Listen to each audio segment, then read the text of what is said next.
Good morning. मैं धर्मेंद्र कुमार राय और Unacademy judiciary के यूट्यूब चैनल पे आप सभी का स्वागत करता हूं। आज आप लोगों के मनपसंद टॉपिक है कल्पेबल होमिसाइड। कल्पेबल होमिसाइड पे हम लोगों को कैसे नोट्स तैयार करने हैं, अगर उस पर प्रॉब्लम बेस्ड क्वेश्चन आते हैं तो हमको कैसे लिखना है, इन सब चीज़ों पर चर्चा होगी इस लेक्चर के अंतर्गत। लेकिन सबसे पहले आप ये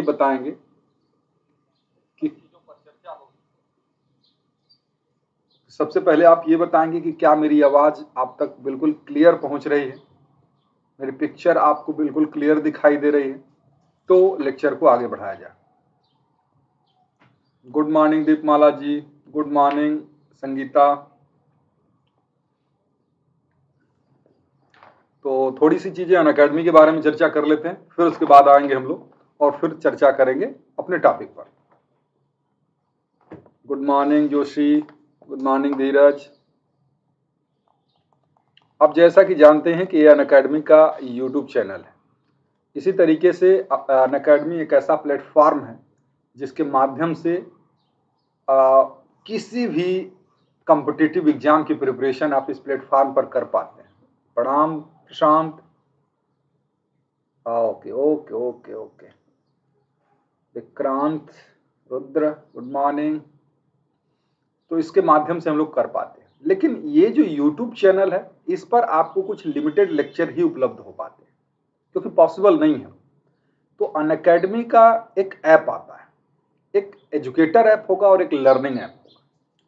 अनअकैडमी का लर्निंग ऐप डाउनलोड करिए और उसमें गोल जुडिशियरी PCSJ आप चुनिए और फिर उसके बाद आप की एक्सेस उस तक पहुंच हो जाएगी और उसमें आप देखेंगे कि दो तरीके की क्लासेस होती हैं। एक क्लास होती है स्पेशल और एक क्लास जो होती है वो कहलाती है प्लस क्लासेस। तो स्पेशल क्लासेस के लिए किसी भी प्रकार के सब्सक्रिप्शन लेने की जरूरत नहीं है आपको, सब व्यक्ति के लिए उपलब्ध होता है, बहुत सारे लेक्चर वहां भी आपको मिल जाएंगे। लेकिन एक प्लस क्लासेस होती हैं जिसको आप तभी जिसका आप तभी लाभ उठा पाते हैं जब आप सब्सक्रिप्शन लेते हैं। सब्सक्रिप्शन लेने वाले लोग ही प्लस क्लासेस का फायदा उठा पाते हैं।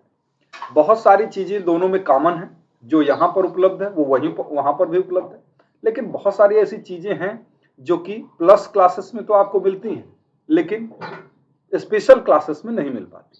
तो स्पेशल क्लासेस और प्लस क्लासेस दोनों में क्या मिलता है देख सकते हैं। इंटरेक्टिव क्लासेस आपकी होती है, पोल होता रहता है, जैसे ऑप्शन होता है ना कि 4 ऑप्शन में से कौन सा ऑप्शन आप चुनते हैं, पोल होते रहते हैं। अगर आपको कोई बात नहीं समझ में आती तो आप हैंड रेज कर सकते हैं।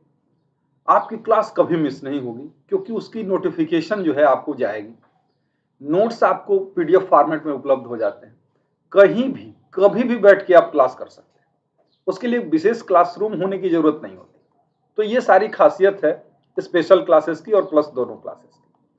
अगर हम बात करें कि प्लस क्लासेस की क्या खासियत है, तो सबसे बड़ा अंतर ये है कि प्लस क्लासेस के लिए जो बैच शुरू होते हैं वो तो क्लास कर पाते हैं, लेकिन जो बैच शुरू होते हैं उनको स्पेशल क्लासेस में नहीं रखा जाता, यानी वो बच्चे सिर्फ वही उसका लाभ ले पाते हैं जो उन्होंने सब्सक्रिप्शन लिया है। दूसरा फायदा, सेलेक्टिव एजुकेटर जो है प्लस प्लेटफॉर्म पर पढ़ाते हैं। उसके अलावा इंटरेक्टिव लाइव क्लासेस होंगी ही, क्विज होंगे, लाइव टेस्ट होंगे, PDF फॉर्मेट में सारे मटेरियल मिल जाएंगे, ये सब चीजें तो होंगी। और जैसा कि मैंने अभी कहा था कि बहुत सारे ऐसे बैच शुरू होते रहते हैं जिनका लाभ सिर्फ प्लस वालों को मिल पाता है। जैसे 28 जुलाई से ही अभी एक बैच शुरू हुआ है तनसिक पालीवाल सर और उनकी टीम के द्वारा। उसी तरीके से एक बैच 14 जुलाई से शुरू हुआ है, एक बैच 7 जुलाई से शुरू हुआ है, एक बैच 9 जुलाई से शुरू हुआ है। तो समय समय पर नए नए बैच शुरू होते रहते हैं ताकि जो बच्चे 10 दिन 15 दिन लेट भी एडमिशन लें उन लोगों को भी किसी भी प्रकार की असुविधा ना हो। T20 मार्क टेस्ट होते रहते हैं पर डे 9 बजे। T20 मार्क टेस्ट अनअकैडमी के प्लेटफॉर्म पर होते रहते हैं, उसे भी आपको ज्वाइन करना चाहिए। अब ये है कि पता नहीं कितनी फीस होगी, ये भी दिमाग में दुविधा रहती है, कैसे हम इसका सब्सक्रिप्शन लें। तो इसके सब बड़ा आसान है, जो अनअकैडमी का लर्निंग ऐप होगा उसी के माध्यम से आप सब्सक्रिप्शन भी ले सकते हैं। 1 मंथ से लेकर 24 मंथ तक का प्लान उपलब्ध है आपके सामने। 3 मंथ, 6 मंथ, 12 मंथ, 18 मंथ, सारे प्लान उपलब्ध हैं। आप इसमें से कोई भी प्लान चुन सकते हैं। इसमें ड्यूरेशन जितनी बड़ी होगी, प्राइस का रेशियो उतना ही कम होता जाता है। आपको अगर सब्सक्रिप्शन लेना है तो मेरी व्यक्तिगत राय होती है कि आप 1 साल का सब्सक्रिप्शन लें, जिसमें आपको सब कुछ हो जाएगा और पूरी प्रिपरेशन हो जाएगी। बाकी आपके सामने ऑप्शन सारे हैं, आप अपनी प्रिपरेशन का लेवल देख सकते हैं और उसके बाद वो प्लान ले सकते हैं जो आपके लिए सबसे सही, आपकी सुविधा अनुसार प्रतीत होता है। इंस्टॉलमेंट में फीस दे ही सकते हैं। साथ में एक सुविधा ये भी है कि अगर आप इस रेफरल कोड का प्रयोग करते हैं, RAILIVE, राय लाइव का, तो आपको फीस में 10% का तो और डिस्काउंट हो जाता है। तो इस कोड का भी प्रयोग करें।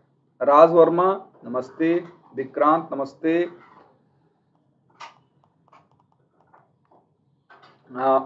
ये अनअकैडमी जुडिशरी का यूट्यूब चैनल है जिस पर आप हैं, और ये टेलीग्राम चैनल है, इस चैनल से भी आप जुड़िए ताकि उसका लाभ मिल सके। अब हम लोग आते हैं, ये मेरा रेफरल कोड है, इसे जरूर याद रखिएगा, क्योंकि अनअकैडमी पर किसी भी कोर्स में एडमिशन लेना है, किसी भी कोर्स, मतलब यूपीएससी की प्रिपरेशन करनी हो, एसएससी की करनी हो, बैंक की करनी हो, चाहे जुडिशरी की करनी हो, किसी भी कोर्स में अगर आपको एडमिशन लेना हो, आपके परिचित को एडमिशन लेना हो, तो ये राय लाइव रेफरल कोड का प्रयोग करने से फीस में 10% का डिस्काउंट तो हो ही जाएगा। आगे बढ़ते हैं हम लोग। जैसा कि हमने बताया ही था कि आज का टॉपिक जो है हम लोगों का कल्पेबल होमिसाइड है। कल्पेबल होमिसाइड यानी आपराधिक मानववध। देखिए, कल्पेबल होमिसाइड का जो टॉपिक है उसमें क्वेश्चन मेंस में कैसे आते हैं, बड़ा समस्या हो जाती है जब ये क्वेश्चन आता है। थोड़ी सी चीजें हम लोग देख लेते हैं, फिर हम लोग ये भी देखेंगे कि कहां कहां से क्वेश्चन कैसे कैसे बन सकते हैं, तो आपको कैसे लिखना है।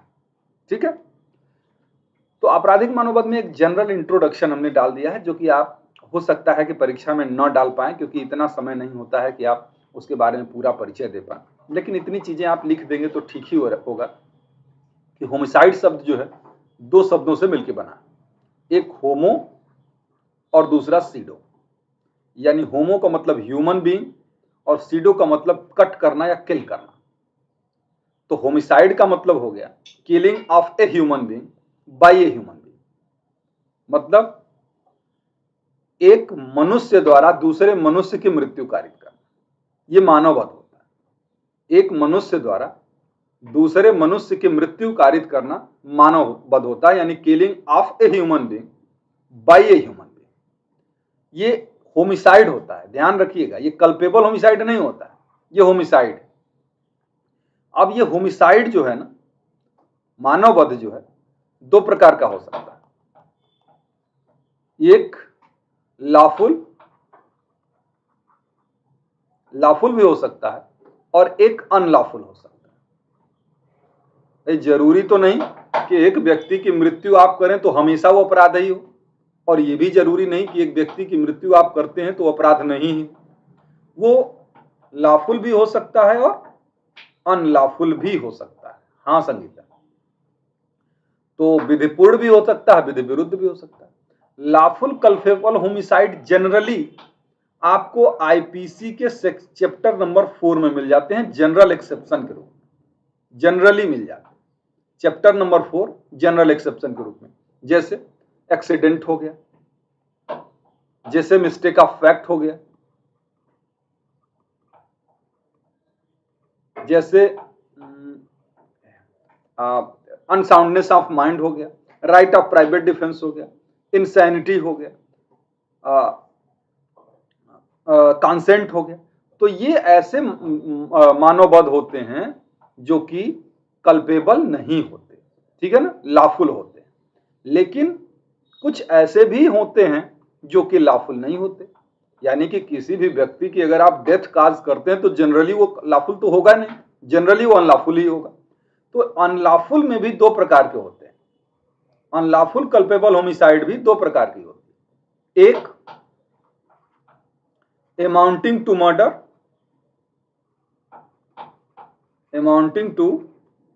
मर्डर और दूसरा not amounting to murder, not amounting to murder, यानी एक आपराधिक मानववध जो हत्या की कोटि में आता है और एक आपराधिक मानववध जो हत्या की कोटि में नहीं आता है।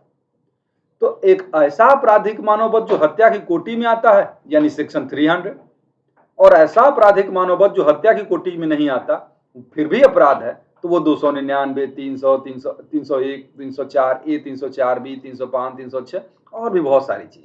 मतलब कहीं भी एक पर्सन दूसरे की डेथ काज करता है, मृत्यु कारित करता है और वो अपराध है तो कल्पेबल होमिसाइड होगा।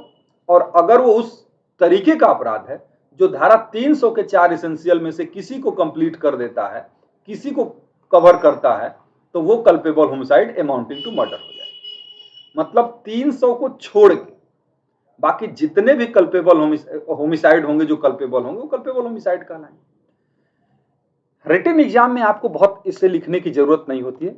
रिटन एग्जाम में आप क्या लिखिएगा, या ये चीज लिख दीजिएगा, फिर उसके बाद ये लिख लीजिएगा, ये कि आपराधिक मानववध 2 प्रकार का, एक हत्या की कोटि में आने वाला आपराधिक मानववध 300 में है, और दूसरा हत्या की कोटि में न आने वाला आपराधिक मानववध जो धारा 299, धारा 300 के एक्सेप्शन में मिलेगा। समझे ना? रिटन एग्जाम में आपको कन्फाइन रखना है अपने आप को।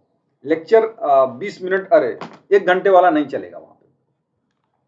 मैंने कहा क्या, आपराधिक मानववध 2 प्रकार का, एक हत्या की कोटि में आने वाला आपराधिक मानववध यानी culpable homicide amounting to murder, section 300 के एसेंशियल को कंप्लीट करता है। दूसरा हत्या की कोटि में न आने वाला आपराधिक मानववध यानी सेक्शन 299 वाला और सेक्शन 300 के जो 5 एक्सेप्शन है वो, ये कल्पेबल होमिसाइड होते हैं। अब हम लोग स्पेशली कल्पेबल होमिसाइड पर डिस्कस करेंगे। कल्पेबल होमिसाइड यानी आपराधिक मानववध पर चर्चा होगी। और कल्पेबल होमिसाइड का मतलब क्या, जो हत्या की कोटि में न आने वाला आपराधिक मानववध है यानी सेक्शन 299, सेक्शन 299 यानी कल्पेबल होमिसाइड जो हत्या की कोटि में नहीं आता है। आगे बढ़ते हैं, क्या डेफिनेशन है 299 की वो देख लीजिए।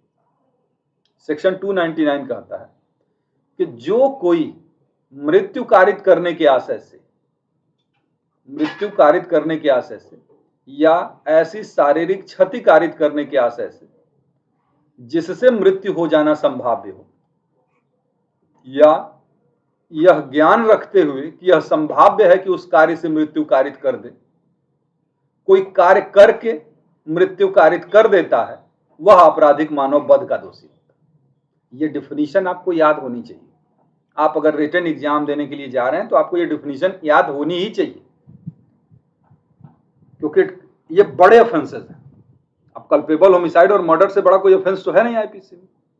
तो ये डेफिनेशन आप चाहे हिंदी मीडियम के हो चाहे इंग्लिश मीडियम के हो, ये डेफिनेशन तो आप याद रखेंगे ही कि जो कोई मृत्यु कारित करने के आशय से या ऐसी शारीरिक क्षति कारित करने के आशय से जिससे मृत्यु हो जाना संभाव्य हो, या यह ज्ञान रखते हुए कि संभाव्य है कि उस कार्य से वो मृत्यु कारित कर देगा, कार्य करके मृत्यु कारित कर देता है, तो वो आपराधिक मानववध का दोषी है। तो ये चीज। अच्छा, एक चीज और मैं बताऊंगा कि कल्पेबल होमिसाइड के संबंध में जब क्वेश्चन आएगा तो हमने यहां थोड़ा थोड़ा करके बनाया है आप लोगों को। अगर आ जाए ऐसा तो आपको ऐसे लिखना है, लेकिन ज्यादा चांस है कि कल्पेबल होमिसाइड और मर्डर के बीच डिफरेंस आ सकता है, या कल्पेबल होमिसाइड या मर्डर पर या ग्रेव एंड सडन प्रोवोकेशन पर कोई प्रॉब्लम आ जाए और उसको आपको एक्सप्लेन करना। तो लास्ट के हम कुछ मिनट जो है ना इसी पर डिस्कस करेंगे। पहले फ्रेम समझ लेते हैं। तो ये हो गई उसकी डिफिनीशन, और जब हम इस डिफिनीशन से आगे बढ़ते हैं तो कुछ एसेंशियल निकल के आते हैं।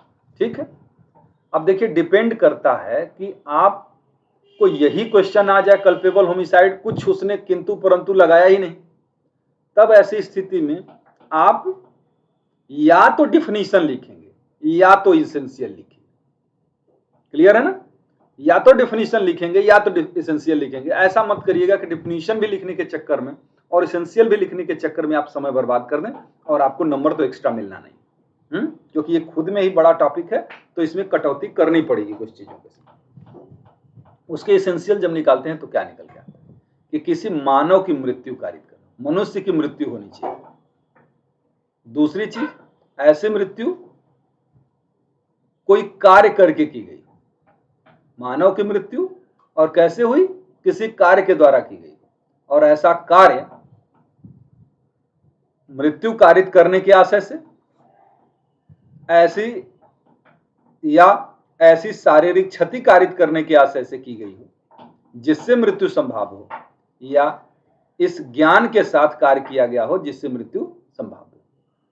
तो ये इसके एसेंशियल है, मनुष्य की मृत्यु कारित करना, तभी तो मानववध होगा। दूसरा है कैसे करना, किसी कार्य से करना।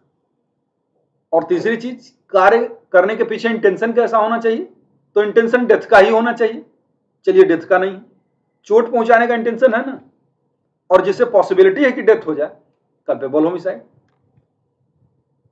चलिए इंटेंशन भी नहीं है आपको, नॉलेज तो है कि जिस एक्ट से आप चोट पहुंचा रहे हैं उसको, उससे उसकी पॉसिबिलिटी है कि डेथ हो सकती है, और आपने कोई एक्ट किया, चाहे डेथ करने के इंटेंशन से, चाहे चोट पहुंचाने के इंटेंशन से, चाहे इस नॉलेज के साथ की चोट हो सकती है, मृत्यु हो सकती है, और उसकी मृत्यु हो जाए तो वो कल्पेबल होमिसाइड ही कहलाए।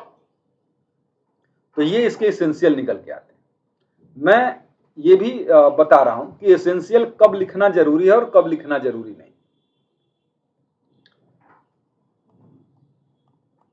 तो पहली चीज हमने कही, उसको बहुत शार्ट में हमने लिखने की कोशिश की है कि सच में अगर यही क्वेश्चन सीधे सीधे आ जाए तो आप घबरा के आधा अधूरा ना कर दें, समझे ना। क्योंकि समस्या जब बड़े क्वेश्चन होते हैं तो उसमें आपके सामने यही समस्या होती है कि आप तो पढ़े ज्यादा हैं, उसको छांट के छोटा हम कैसे करें। तो उसको हमने प्रयास किया है कि कम से कम शब्दों में इस चीज को हम लोग कंप्लीट करें। तो पहली शर्त उसमें हम लोगों ने क्या देखी थी कि किसी मानव की मृत्यु की गई, मतलब किसी जानवर की मृत्यु की जाएगी तो 299 और 304 लागू नहीं होगा। कल्पेबल होमिसाइड यानी ह्यूमन बीइंग की डेथ होनी चाहिए। तो पहली कंडीशन क्या है, ह्यूमन बीइंग की डेथ होनी चाहिए, की गई हो। अब समझिए कि मानव वध के लिए यह जरूरी है कि किसी मानव की मृत्यु हुई, मानव की मृत्यु की गई, लेकिन यह जरूरी नहीं है कि उसी व्यक्ति की मृत्यु की गई हो जिसकी कारित करने का आशय था। ये बात समझ रहे हैं ना। ये तो क्लियर है कि ह्यूमन बीइंग की ही डेथ की जानी चाहिए, ह्यूमन बीइंग की ही डेथ की जानी चाहिए, ये तो कंफर्म है। लेकिन क्या यह भी जरूरी है कि जिसकी हम चाह रहे थे उसी की डेथ करें? नहीं, ये जरूरी नहीं, ये जरूरी नहीं। अगर एक पर्सन चाह रहा था इसकी डेथ करना, हो गई इसकी डेथ, तो क्या इसकी डेथ के लिए वो कल्पेबल होमिसाइड के लिए दोषी नहीं होगा? दोषी तो होगा, बिल्कुल दोषी होगा ना। हाँ, तो यही है कि कोई जरूरी नहीं कि जिस पर्सन की आप चाहते थे उसी की डेथ करें, ये जरूरी नहीं है, लेकिन ह्यूमन बीइंग की डेथ होनी जरूरी है। अब समझ में नहीं आता कि ह्यूमन बीइंग कौन है, मनुष्य किसको कहते हैं? क्यों नहीं समझ में आता? आसान तो है। मनुष्य को तो आप दिन भर देख रहे हैं, व्यवहार भले उसका दानव की तरह हो, लेकिन है वो मनुष्य ही जिसको आप समझ रहे हैं मनुष्य। तो एक्सप्लेनेशन नंबर 3 इसके साथ मेंशन कर दीजिएगा। और एक्सप्लेनेशन नंबर 3 ये कहता है, यहां पे एक्सप्लेनेशन नंबर 3 मेंशन करिए। और एक्सप्लेनेशन नंबर 3 ये कहता है कि मां के गर्भ में स्थित शिशु की मृत्यु कारित करना आपराधिक मानववध नहीं है। इस एक्सप्लेनेशन को पूरा कर लीजिएगा कि मां के गर्भ में स्थित यानी जो मदर वार्म में कोई बच्चा है और उसकी डेथ काज करना कल्पेबल होमिसाइड है? नहीं है उसकी मृत्यु कल्पेबल होमिसाइड। लेकिन अगर उस शिशु के शरीर का कोई भाग बाहर आ चुका है, भले ही उसने अभी सांस नहीं ली हो या अभी वो पूरी तरीके से न जन्म लिया, तब उसकी डेथ करना कल्पेबल होमिसाइड हो जाएगा। ठीक है ना। तो मां के गर्भ में स्थित शिशु की मृत्यु कारित करना कल्पेबल होमिसाइड नहीं होता है। ये बात एक्सप्लेनेशन नंबर 3 में कही गई है। एक्सप्लेनेशन नंबर 3, हाँ, अब प्रश्न ये है कि अगर क्या किसी बच्चे की डेथ जो मां के गर्भ में है उस बच्चे की डेथ काज कर दी जाए तो उसका कल्पेबल होमिसाइड नहीं होता, क्या कोई ऑफेंस नहीं होगा? बिल्कुल होगा, बिल्कुल होगा। आपने सेक्शन नंबर, कौन सा सेक्शन लगेगा इसमें बताइए छाप, कि अगर मां के गर्भ में जो शिशु है उसकी डेथ करना कल्पेबल होमिसाइड तो नहीं होगा, लेकिन कोई ऑफेंस होगा कि नहीं होगा? बताइए कमेंट में।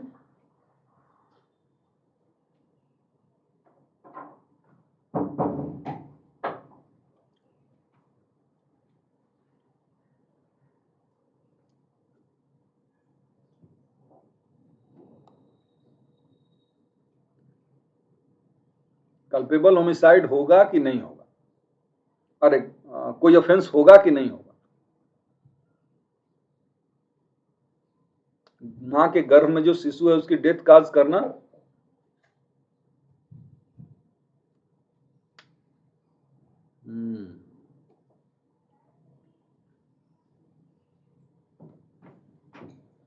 बस, बाकी लोग नहीं। ठीक है। हाँ प्रशांत, धीरज, हाँ, सेक्शन 312 और 313 ये उसीलिए तो है, ये इसीलिए ऑफेंस है ना, कि मिसकरेज करना, किसी बच्चे का जो मां के गर्भ में है उसकी मृत्यु कारित करना कल्पेबल होमिसाइड तो नहीं है, लेकिन आईपीसी की धारा 312-13 के अंतर्गत अपराध है। तो ऐसा नहीं है कि बिना अपराध के। नहीं, 304A जो है ना बेटा नीतीश, 304A वहां पे लागू होगा जब उस डॉक्टर ने या किसी पर्सन ने नेग्लिजेंटली डेथ काज की, तो 304A लगता है। यहां पे 304A नहीं लगेगा, जानबूझ के न किया जा रहा है, किसी बच्चे की डेथ काज किया जा रहा है, जैसे नहीं होता कभी कभी कि पता लगा लिया अल्ट्रासाउंड से कि लड़का है कि लड़की है और इस हिसाब से उसको मिसकरेज करवा दी, तो वो 304A तो होगा नहीं, वो होगा 312 अथवा 313 का मामला है। तो ये चीज है कि मां के गर्भ में स्थित शिशु की मृत्यु कारित करना आपराधिक मानववध नहीं है, लेकिन अगर उसका कोई शरीर का कोई भी अंग बाहर आ चुका है तो आपराधिक मानववध हो सकता है। दूसरी चीज, मानव की मृत्यु हो गई, मृत्यु किसी कार्य के द्वारा की गई, मतलब ऐसे ही ना हो गई, कार्य के द्वारा की गई।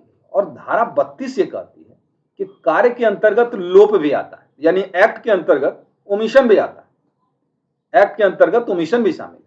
और मृत्यु कारित करने के विभिन्न तरीके हैं, एक्ट द्वारा भी और ओमिशन द्वारा भी। जैसे भूख से कोई आदमी मर जाए, मतलब आपको भोजन देने का उत्तरदायित्व था, ड्यूटी थी कि आप किसी व्यक्ति को भोजन दें और आप भोजन नहीं देते, विष दे के मार देते हैं किसी को, एक्ट करके मारना, चोट पहुंचा के मार देना, आघात करके मार देना, डुबा के मार देना, या फिर जैसे नर्स है, दवा देने की जिम्मेदारी है उसकी, दवा न दे के मार दें, यानी ओमिशन करके मार।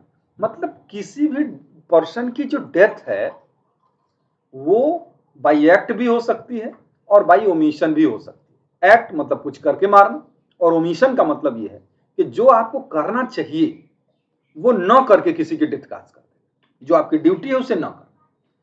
तो ये कार्य कर, वो मृत्यु जो है अपने आप नहीं हो गई, उस पर्सन ने कोई कार्य किया। और इसमें ये मेंशन कर दीजिएगा example number first. Example number first क्या कहता है कि एक गड्ढे पर घास और लकड़ियां एक व्यक्ति इस इंटेंशन से बिछाता है कि बी आए, उसे समझे कि समतल जमीन है, उस पर चले और गड्ढे में गिर के मर जाए। दूसरा आदमी आता है, उस पर चलता है, गड्ढे में गिरता है, उसकी मृत्यु हो जाती है, कल्पेबल होमिसाइड है ना। ऐसा पहला एग्जाम्पल यही है ना, पहला एग्जाम्पल 299 का यही है। एक गड्ढे पर घास और लकड़ियां बिछाता है कि दूसरा आएगा, सोचेगा कि सही जमीन है और उस पर चलेगा, गिर जाएगा, मर जाएगा, और वो आता है, गिरता है, मर जाता है। कहा जाएगा कि उसने कार्य किया और जिसके परिणाम स्वरूप उसकी मृत्यु हुई, वो कल्पेबल होमिसाइड के लिए लायबल।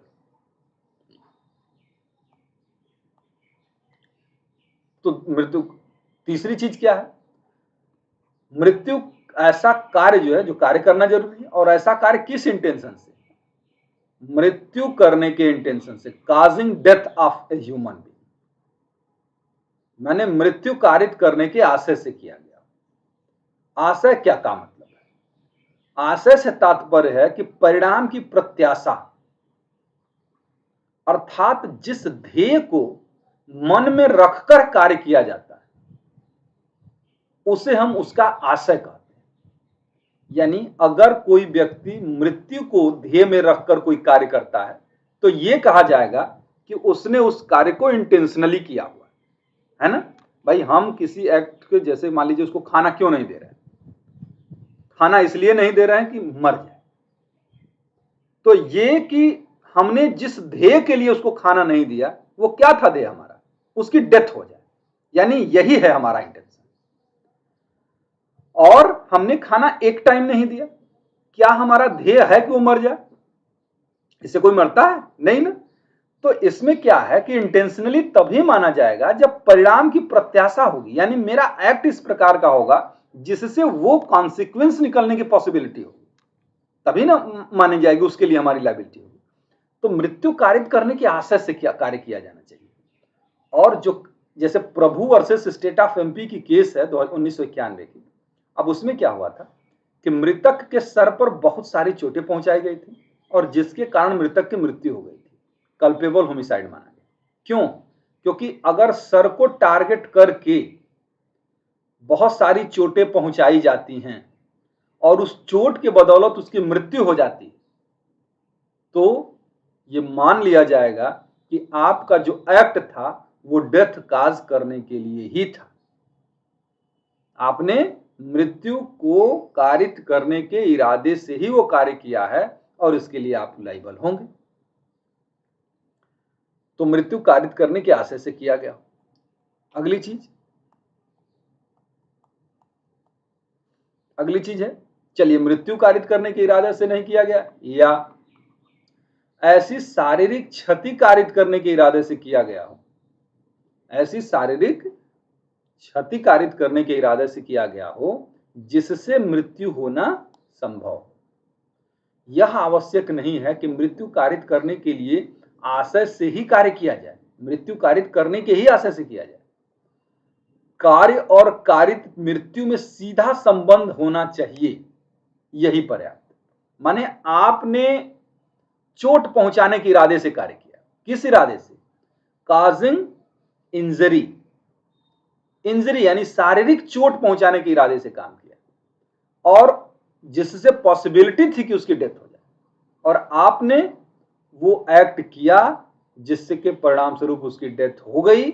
आप कल्पेबल होमिसाइड के लिए दोषी होंगे, चाहे भले ही आपकी जो चोट थी वो डेथ के लिए सफिशिएंट नहीं थी। वो उस पर्सन को जिसको आपने चोट पहुंचाई वो व्यक्ति इसलिए मर गया क्योंकि वो रोगी था। अगर वो पर्सन स्वस्थ होता तो एक घूंसे से या उतनी चोट से वो नहीं मरता। या आप ये भी तर्क नहीं ले सकते कि हमने जो चोट पहुंचाई थी, जितनी चोट उनको लगी थी वो डेथ के लिए सफिशिएंट नहीं थी, डेथ के लिए सफिशिएंट नहीं थी, और अगर उनका सही इलाज हुआ होता तो वो नहीं मरते। ये कोई बहाना नहीं चलेगा। क्यों नहीं चलेगा, क्योंकि सेक्शन 299 का एक्सप्लेनेशन फर्स्ट और एक्सप्लेनेशन सेकेंड इसी बात को एक्सप्लेन करता है कि अगर कोई व्यक्ति किसी रोग से ग्रसित है या किसी अन्य प्रॉब्लम से ग्रसित है जिसको आप चोट पहुंचाते हैं और वो मर जाता है, भले ही कोई स्वस्थ व्यक्ति को आप जितनी चोट पहुंचाते तो वो ना मरता, लेकिन आपने अगर रोगी को भी चोट पहुंचाई और वो चोट से मर जाता है तो कल्पेबल होमिसाइड ही होगा। और दूसरी चीज, आप ये भी बहाना नहीं लगा सकते कि उचित उपचार से मृत्यु रोकी जा सकती है, नहीं बहाना, ये कोई एक्सक्यूज यहां लागू नहीं। तो ये सारी चीजें हैं इसके अंतर्गत कि मृत्यु कारित करने के आशय से या शारीरिक क्षति कारित करने से किया गया हो और जिससे मृत्यु संभव थी और मृत्यु हो गई। और ये है, या इस ज्ञान के साथ कार्य करना जिससे मृत्यु की संभाव्यता हो। इस ज्ञान के साथ कार्य करना कि जिससे मृत्यु की संभावना हो। समझते हैं ना? पहले तो भाई एक तो सबसे गंभीर क्या हो गया कि आपने डेथ काज करने के इंटेंशन से ही चोट पहुंचाई और मृत्यु हो गई। दूसरी क्या है कि आपका इंटेंशन डेथ करना नहीं था, आपका इंटेंशन सिर्फ चोट पहुंचाना था, लेकिन जो चोट आपने पहुंचाई है उससे पॉसिबल है कि डेथ हो जाए, और डेथ हो भी गई संजोग से, कल्पेबल होमिसाइड। तीसरी चीज, ना आपका डेथ करने का इंटेंशन है और न ही आपको चोट पहुंचाने का इंटेंशन, लेकिन आपको नॉलेज है कि जो एक्ट आप कर रहे हैं उस एक्ट के वजह से उसकी डेथ हो सकती है, और आपकी एक्ट के वजह से डेथ हो गई, तो आप कल्पेबल होमिसाइड के लिए दोषी हो जाएंगे। जैसे ये जमालुद्दीन का केस आप लोगों ने पढ़ा ही होगा। जमालुद्दीन का केस, जमालुद्दीन वाले मामले में ये था ना कि एक ओझा एक लड़की से भूत निकालने के पर्पज से उसकी पिटाई करता है और उसकी डेथ हो जाती है। भूत उतारने के पर्पज से उसकी डेथ काज करता है, मतलब उसकी पिटाई करता है और मर जाती है। यहां उसका इंटेंशन था डेथ करने का? नहीं था। चोट पहुंचाने का इंटेंशन था? नहीं था। लेकिन जो कर रहा था वो ना, उससे उसको नॉलेज होना चाहिए था कि इसका परिणाम क्या हो सकता है, तो और उस एक्ट से अगर उसकी डेथ हो गई तो कल्पेबल होमिसाइड हो जाएगा। ठीक है? तो कल्पेबल होमिसाइड हो जाएगा और उसको कल्पेबल होमिसाइड के लिए जिम्मेदार ठहराया। अगला स्टेप पढ़ते हैं। कभी कभी व्यक्ति को नॉलेज मान लीजिए नहीं होता, लेकिन जो वो काम करता है वो ग्रॉस नेग्लिजेंसली करता है,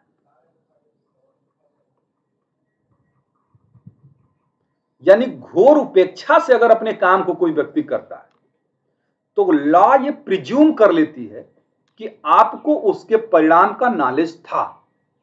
समझे बात को? कि अगर आपने अपना एक्ट किया और उस एक्ट से को आपने इतने नेग्लिजेंटली किया कि जिससे कि उसकी डेथ हो गई, तो वहां ग्रॉस नेग्लिजेंस को नॉलेज के तुल्य मान लिया जाता है। और अभी नॉलेज अगर है तो आप किसके लिए लायबल हो जाते हैं? कल्पेबल होमिसाइड के लिए। उसी तरीके से ग्रॉस नेग्लिजेंस करेंगे तो किसके लिए लायबल हो जाएंगे? Culpable homicide. कैसे? कि जब कोई कार्य घोर उपेक्षा से किया जाता है जिसका परिणाम मृत्यु हो जाए, जिसका परिणाम मृत्यु हो जाए, वहां ज्ञान होने के संबंध में उपधारणा की जाती कर ली जाती है। मतलब आपको ज्ञान नहीं था लेकिन लॉ ये प्रिज्यूम कर लेगी कि आपको ज्ञान था। उसके संबंध में क्या एग्जांपल हो सकता है? एक केस है किताब्दी मंडल का केस। किताब्दी मंडल का केस, और किताब्दी मंडल के केस में क्या था? एक्यूज्ड ने एक 9 वर्षीय लड़की को के पीठ पर लात मारी और इस लात मारने की वजह से उसकी मृत्यु हो गई। इस लात मारने की वजह से उसकी मृत्यु हो गई। अब ये चीज ग्रॉस नेग्लिजेंस में भी आ सकती है और ये चीज उसमें भी आ सकती है कि कोई पर्सन दूसरे पर्सन को ऐसी चोट पहुंचाने के इरादे से, मृत्यु का नहीं, चोट पहुंचाने का इरादा हो जिससे मृत्यु होना संभव है। तो चोट पहुंचाने का इरादा हो और मृत्यु संभव और मृत्यु हो जाए तो कल्पेबल होमिसाइड। यहां कोर्ट ने ग्रॉस नेग्लिजेंस के आधार पर कल्पेबल होमिसाइड किया था, क्योंकि यहां पर एक लात मारना कोर्ट का यह मानना था कि उससे पॉसिबल नहीं था कि उसकी डेथ हो जाए, इसलिए उसने इस आधार पर कि अपने काम को इसने इतने ग्रॉस नेग्लिजेंटली किया था जिससे उसकी डेथ हो गई, तो हम प्रिज्यूम कर लेंगे कि उसको नॉलेज थी इस बात की और कल्पेबल होमिसाइड के लिए दोषी। किताब्दी मंडल की केस। गणेश दुबे वाली केस आप लोगों को पता ही। गणेश दुबे वाली केस, वो सपेरा सांप का खेल दिखा रहा था और किसी के शरीर पर रख देता उसकी इच्छा से, सांप काट लेता है, उसकी मृत्यु हो जाती है। कल्पेबल होमिसाइड था, क्योंकि सपेरे को यह चाहिए था कि वो उस सांप का विष निकाल देता, दांत तोड़ देता, तो उसके बाद उसको ऐसी जगहों पर ऐसे लोगों के साथ खेल दिखाता। लेकिन उसने अपने काम को, सोचिए इतना खतरनाक काम है, अपने काम को इतने उपेक्षापूर्वक तरीके से करता है जिससे कि दूसरे को मृत्यु हो जाती है। कल्पेबल होमिसाइड के लिए दोषी होगा, कल्पेबल होमिसाइड के लिए दोषी होगा। तो एक चीज और है, सांप दिखाने वाले 2 एग्जाम्पल आते हैं, प्री के लिए मैं बता रहा हूं। सांप दिखाने वाले 2 एग्जाम्पल आते हैं जिसमें पूछा जाएगा कि मर्डर है कि कल्पेबल होमिसाइड है। गणेश दुबे वाला केस में कल्पेबल होमिसाइड है और एक संभवतः पुनैया की केस है जिसमें मर्डर हो जाए। समझे ना? माने सांप खेल दिखा रहा था और खेल दिखाने में काट लेता है, उसकी मृत्यु हो जाती है, ये चीज कल्पेबल होमिसाइड है। और एक पर्सन ये कहता है कि हम सांप काटेगा तो बचा लेंगे और सांप कटवा देता है, उसकी मृत्यु हो जाती है, वहां पे मर्डर। तो आप गलत मत करिएगा। यहां तो खेल दिखाना था और खेल दिखाने में उसके शरीर पर रखता है, काटने का कोई प्रश्न ही नहीं था, उसमें काट लेता है, उसकी मृत्यु हो जाती है, ये कल्पेबल होमिसाइड है। लेकिन एक व्यक्ति यही कहता है कि मैं जादूगर हूं और मैं जो है सांप काटेगा तो बचा लूंगा, और वहां पे सांप काटे और न बचा पाए, यहां पे मर्डर होगा, क्योंकि वो सेक्शन 300 के चौथे इंग्रेडिएंट्स में है। तो वो मर्डर हो जाएगा। यहां श्री नारायण का केस क्या है? एक श्री नारायण की भी केस है। श्री नारायण के केस में हुआ था ये कि श्री नारायण के केस में हुआ था ये कि इसने अपने पत्नी के सर पर लकड़ी से वार किया, लकड़ी से प्रहार किया, जिससे वो बेहोश हो गई। क्या हो गई? बेहोश हो गई। वो समझा मर गई और उसने क्या रखा, चीता पर रखकर जला दिया। मरी एक्चुअल में चोट से नहीं थी, जलने से उसकी मृत्यु हो गई। कोर्ट ने कल्पेबल होमिसाइड के लिए इनको दोषी माना, क्योंकि अगर वो मर गई थी तो आपको, अरे बेहोश हो गई थी तो आपको देखना चाहिए था कि वास्तव में मर गई है या जी रही है। आपने अपने काम को इतने घोर उपेक्षापूर्ण तरीके से किया, घोर उपेक्षापूर्ण तरीके से किया, जिसके परिणाम स्वरूप की मृत्यु हो गई। क्या है ये? Culpable homicide. तो ये पूरा कल्पेबल होमिसाइड। और कल्पेबल होमिसाइड अगर सिंपल क्वेश्चन आता है तो आप इसमें ये चीज भी कर दीजिएगा कि आपराधिक मानववध के अंतर्गत ये भी आते हैं, धारा 300 के अपवाद 5, गंभीर एवं अचानक प्रकोपन में मृत्यु करना, प्राइवेट प्रतिरक्षा के अधिकार का अतिक्रमण करना, लोक सेवक द्वारा अपने अधिकार का अतिक्रमण करना, अचानक लड़ाई में मृत्यु कारित कर देना, सहमति द्वारा मृत्यु कारित करना। तो ये भी गिना दीजिएगा। अब हम बताते हैं कि इस पर क्वेश्चन क्या आएगा। सिंपल क्वेश्चन अगर हो जाए, बनाने वाला व्यक्ति आवश्यकता से अधिक कह सकते हैं सीधा सपाटा हो, तो वो क्वेश्चन जो बनाएगा वो इस तरीके का बना सकता है कि कल्पेबल होमिसाइड कब मानववध, अरे कब कल्पेबल होमिसाइड मर्डर नहीं है, तो आप इसी बात को लिख देंगे सीधे सीधे 299 के जैसे जैसे हमने बताई हैं वो सारी चीजें लिख देंगे, जितना स्पीड से आप लिख सकें यहां तक। लेकिन इसकी पॉसिबिलिटी कम होती है, ठीक है? इसकी पॉसिबिलिटी कम है कि ऐसे आपसे कोई क्वेश्चन पूछ दिया। तो अगर ऐसे नहीं पूछेगा तो आखिर पूछेगा क्या? उसमें क्वेश्चन ये होगा नहीं, हो सकता है उसमें क्वेश्चन ये हो सकता है कि वो सीधे सीधे या तो एक्सप्लेनेशन 3 या एक्सप्लेनेशन 1 2 3 कोई भी है, उस पर कोई प्रॉब्लम दे दे, यानी एक्सप्लेनेशन बेस्ड कोई प्रॉब्लम अपने से गणंत, या फिर वो ये दे दे कि कल्पेबल होमिसाइड कब मर्डर नहीं है और कल्पेबल होमिसाइड और मर्डर के बीच डिफरेंस को बताइए।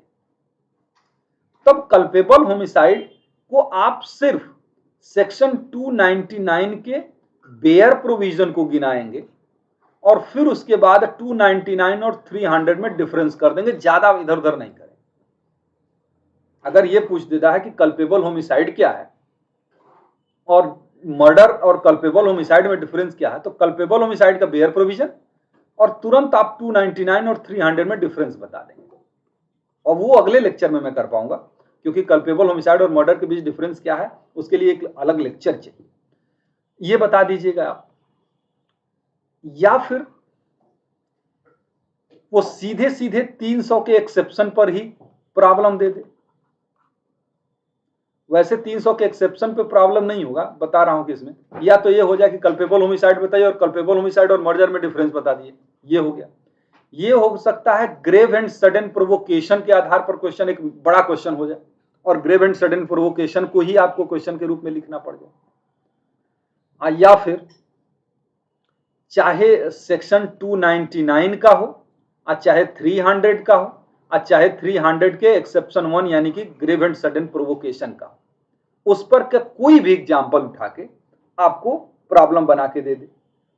तो अगर जैसे मान लीजिए हम कल्पेबल होमिसाइड की बात करें, कल्पेबल होमिसाइड में मान लीजिए प्रॉब्लम आ गई चाहे एग्जाम्पल पर और चाहे एक्सप्लेनेशन पर, तुरंत आप जो है क्या करिएगा कि अब उसके आधार पर जिस निष्कर्ष पर भी आप पहुंचे, सेक्शन 299 के एसेंशियल लिख दीजिएगा, छोटा सा एसेंशियल है, एक्सप्लेन बिल्कुल मत करिएगा, एसेंशियल लिख दीजिएगा और एसेंशियल के आधार पर आप अपना कंक्लूजन लिख दीजिएगा।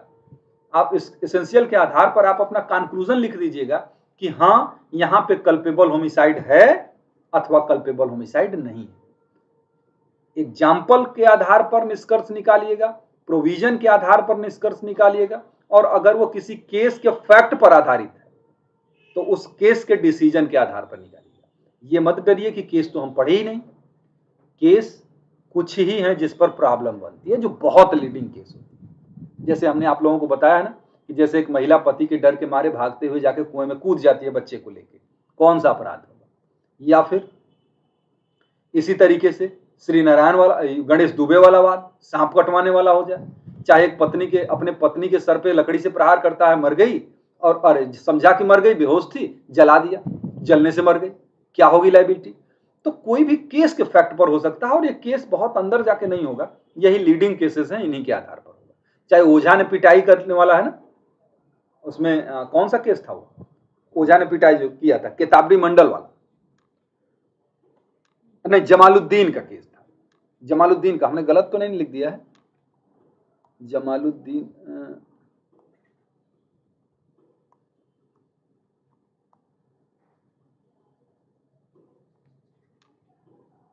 एक मिनट,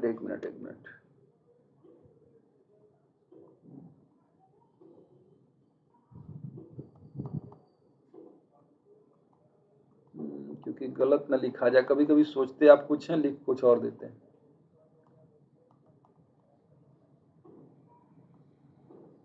कहाँ गया वो केस, अच्छा यहाँ, ठीक है, जमालुद्दीन ही लिखा। तो जमालुद्दीन यानी ओझा ने जो पिटाई की थी उसके आधार पर प्रॉब्लम बन जाए, कोई भी प्रॉब्लम यहाँ बनती है, आप स्पेशली 299 के एसेंशियल को गिनाइए और उसके आधार पर बताइए कि ये केस था, अगर आपको याद है तो, और इस केस के आधार पर अपना डिसीजन लिख के 1 अथवा 1.5 पेज में बात खत्म कर दीजिए। प्रॉब्लम इसीलिए एग्जाम में आती है ताकि आप टाइम मैनेज कर पाए, क्योंकि लिखने वाले क्वेश्चन में 15 मिनट के क्वेश्चन में आप 20 मिनट लगा देते हैं। प्रॉब्लम आप 10 मिनट से ज्यादा मत खर्च करिए, कम समय लगाइए और उसमें बस कंक्लूजन लिखिए, रेफरेंस दीजिए, उसको एक्सप्लेन बहुत संक्षिप्त में करिए और खत्म कर दीजिए। ये अभी मर्डर और मर्डर के एक्सेप्शन यानी कि ग्रेव एंड सडन प्रोवोकेशन पे जो क्वेश्चन आ सकते हैं उसकी चर्चा हम लोग कल तो नहीं करेंगे, कल कोई दूसरा टॉपिक होगा, कोशिश करेंगे कि एक दिन उसका भी लेक्चर रख लें। तो थोड़ा बहुत समझ में आया धीरज, प्रशांत, नीतीश, रंजना, बालमुकुंद? अच्छा, बालमुकुंद को स्क्रीनशॉट लेना है।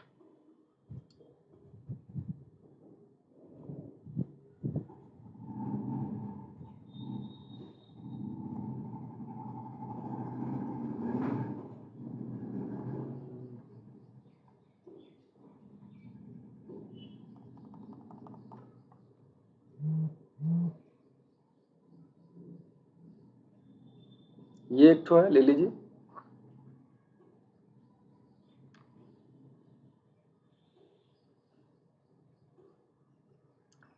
हाँ, तो देखिए क्या है ना कि ये मर्डर और कल्पेबल होमिसाइड ऐसे टॉपिक हैं जिस टॉपिक पर सीधे सीधे क्वेश्चन आने की पॉसिबिलिटी बहुत कम है।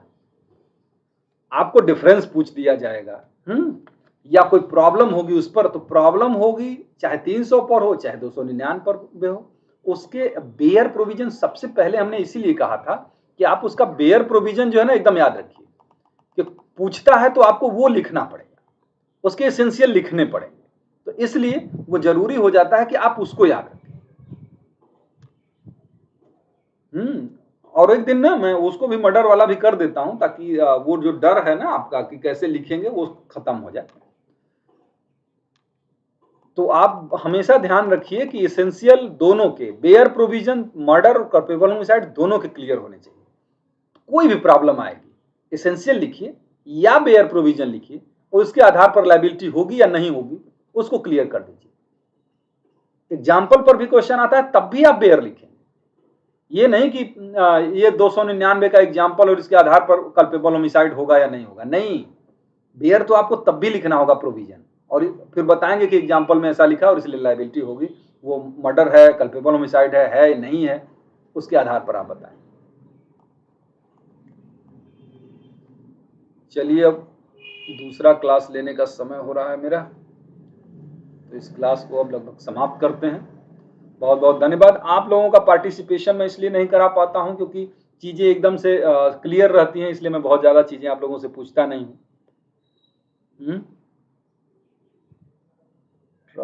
ट्रायल पर वीरेंद्र, ट्रायल पर लेक्चर बेटा थोड़ा सा कुछ दिन रुक जाए क्योंकि अभी परीक्षा इन लोगों की मेंस की है बिहार एपीओ की, तो अभी आईपीसी का ही शेड्यूल पड़ा होगा। वैसे मैं कोशिश करता हूं कि बीच में ही कभी आपको ट्रायल पर लेक्चर डाल देता हूं, ठीक है, या तो मैं अपने यूट्यूब चैनल पे डाल दूंगा चाहे इसी पे डाल दूंगा।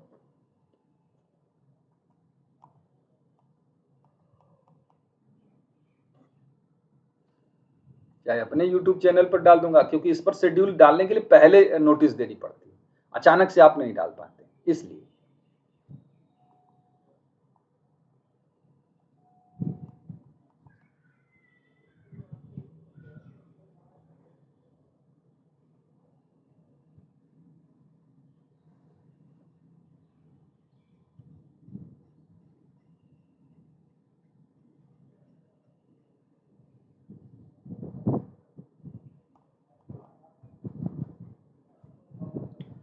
चलिए फिर ठीक है, बाय बाय।